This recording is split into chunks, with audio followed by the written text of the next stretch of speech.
Hey traders, David Frost, my strategic forecast. You're here for another episode of Common Sense Market Analysis. Today is Thursday, December 7, 2023.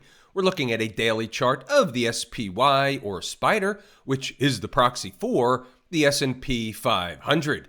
What do we have on the docket today? Above the trend line, she's bullish. Yesterday, into the closing bell, she hit the trend line and bounced off of it. Today, she's significantly higher in this upper range, continuing to do what? Eat time off the clock above the trend line is a bullish signal for another push higher. Where's the next major place above the big fat round number of 460 is 462.70. I'm not saying that's the end. I'm saying that's the next number in the sequence of numbers. Just as a refresher, a lot of stuff coming up next week. Quadruple witching, regular way options expiration, quarterly end, monthly end. Everything is expiring. Futures contracts, options contracts. Every contract is expiring into the end of the year. It's Kabuki Theater. We have the Fed next week. FOMC Tuesday, Wednesday. We're quote unquote waiting on the Fed. We have some alphabet soup. PPI, CPI, ABC, XYZ. Tomorrow, I believe we have the phony jobs number at 8:30 a.m. Eastern Standard Time. So between now into the end of next week, big time week. A lot of volatility expected in both directions. Expect Mrs. Market to move them. We also have a cycle culminating into the latter part of next week. It's a big week. If markets trade up into these cycle events, they have a tendency to pivot back down in the southern direction. If markets trade down into these events, they have a tendency to pivot back in the northern direction. They're not doing anything yet. They're just going sideways back and forth. Above the trend line, eating time off the clock. Side note, we had a bonanza today inside the numbers and in the live room. We had two shorts, two longs, all four trades, no heat, worked out pretty much right away. We have something for everybody. Now let's sidestep into a mini conspiracy theory. I'm coming from somewhere out in left field on this one, but just go with me. It may make sense in the end. This is the holiday season. Christmas, people buy presents, people want to feel good.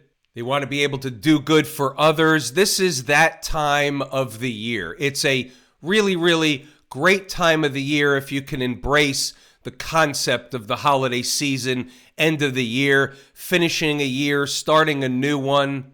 A lot of good can happen at the end of the year from a giving perspective. It's what you make out of it. It's retail sales season. Retailers do a tremendous amount of their annual business in the last 4, 5, 6 weeks of the year. It's make it or break it time in the retail business. We're going to hear from the Fed next week. Now, I don't know what they're going to say, and you don't know what they're going to say. The interpretation of what they say, how the market thinks about what they say and what they do is all that matters. And here's the thing. Does the Fed want to go into the holiday season with everybody feeling like it's a down market? Here comes the recession again, hard landing, all that horse crap nonsense. Or do they want to participate in a feel-good environment and make sure that markets have a solid close to the year through the holiday season? Everybody believes that they're okay in terms of money to spend for the holiday season. Buying begets buying. You get the point. Nothing goes in a straight line. You're going to have pullbacks. You're going to have a pullback or two next week in the midst of all that data coming out, volatility. The concept is, what's going to be the trend from now into January? Is it going to be a pullback into that time frame, or is it going to be a rip higher into that time frame? We don't directly know the answer, hence why I brought forth a mini conspiracy theory today. What happened inside the numbers? Well, we already know. We were 4 for 4 in the SPY. 2 longs, 2 shorts. Market kind of took off after I wrote this early around 0 dark 30. So as they got closer to the opening bell, they started creeping higher, and some of these numbers became what they call obsolete. Except this one, 456.40. How does that work? What's the importance of that? Well, since they were below that number, any rally attempt would target, here's a number, but more importantly, and then 456.40, which creates an overhead resistance zone. But what happens when the market is above a number? It's no longer overhead resistance, it's now support. The numbers are quote unquote important. They are support when price is above. They are resistance when price is below. That's the way it works. So 456.40 is going to be important one way or the other. And here's a quick taste test. Right at the vertical is today's activity. We think better in pictures, and you can see the blue horizontal line is in fact at 456.40. And guess what? That was basically low of day within a few pennies. How you doing? So let's see what else we have as the day starts to get underway. We get closer to the opening bell. Remember, service announcement. Inside the Numbers will be closed on Friday. I'm traveling. The live room will be open. It will be moderated by Jordan. And traders in there will get a different flavor on a Friday. The bulls are putting in a mini jam session leading into the open. 456.40 is the target and overhead resistance. They were still below at this time. Above on candle closes opens the door for another leg higher to the likes of 457.20. Interesting. Get out your sticky notes. You know the routine. Real quick, another taste test. 457.20 is the blue line where the arrow is, and that was the high in the first few minutes of the day before a pullback ensued. You could already see where trade number one and 2 already were. But wait, there's more. Let's continue on. Remember, as far as these notes are concerned, the day's not even open yet. Here we go, 9:21 before the opening bell. Here's the setup. We're looking for the morning trade. That's what you show up for. If they can push a little higher into the neighborhood of 457 to 457.25, even up to 428 if they spike it, is an area they should not just waltz on through, meaning it's a resistance zone for them to stop going higher and conduct a pullback / shakeout operation. 457 to 457.25. And of course, there it is again. 457.20 is the blue line. The high in the first candle was 457.22, and the next candle 1 penny higher at 457.23. More importantly, what happened next? The pullback operation down to what? Test the pivot. Well, what's going to happen at the pivot? 456.40 became the pivot. That is the pivot. It was the pivot. What's going to happen at the pivot? You'll see. Remember, before the open, for now, 456.40 is our early pivot.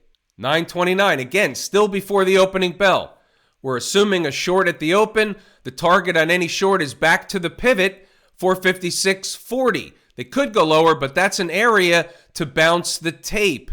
It's a start for the day. I'm giving you the whole thing before it even happens. And what happened? They gave you the exact thing we laid out before the bell even rang. How you doing?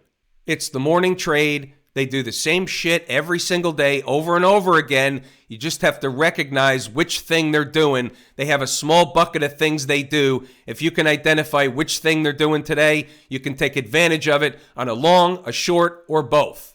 I say it every day in the live room. The easy money is made on the early morning trade the large majority of the time. All right, remember, pause the video, go back to the chart, and double check the work. Right at the open, 9:31, there's your 457.20 resistance. The target on the short is 456.40. I'm laying everything out for you piece by piece before the open, at the open, and beyond. By 9:47, nice trade. And there's your bounce off the pivot. Remember, holding a trailer for shorts is fine as long as you realize they can bounce the tape there at that pivot. Exactly. Now, above 457.20 on candle closes will open the door for another leg higher toward 457.45.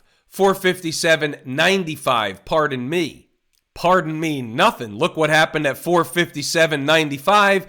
Give or take, they spike 458, no big deal. What happens next? They have another sell-off. That was overhead resistance and a target if they're above 457. We have long players and we have short players. We have something for everybody.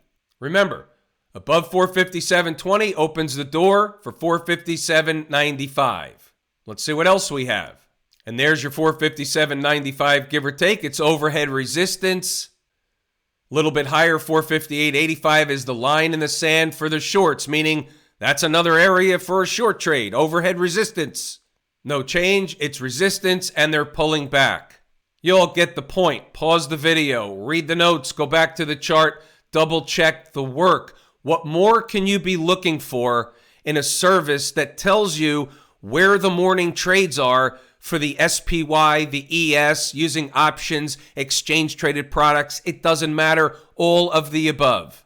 We had what's called in the trading parlance bupkis for stocks on the move today, so we'll just skip to the next thing, which is Camp IWM. What are they doing? They're in a pullback, bullish, consolidation, eating time off the clock, flaggish type of pattern.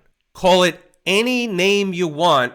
That's what it is. They're above all the moving averages. The trend is your friend. They have a mission. The mission is to achieve at least 190 or more. 190 is a target, and daily chart intraday at minimum of overhead resistance. Therefore, the big picture is no change for Camp IWM. The traders in the live room, including myself, are in an IWM RTY TNA, if that's the triple, I believe, options, other vehicles. We are in the small caps from a live room swing trade perspective.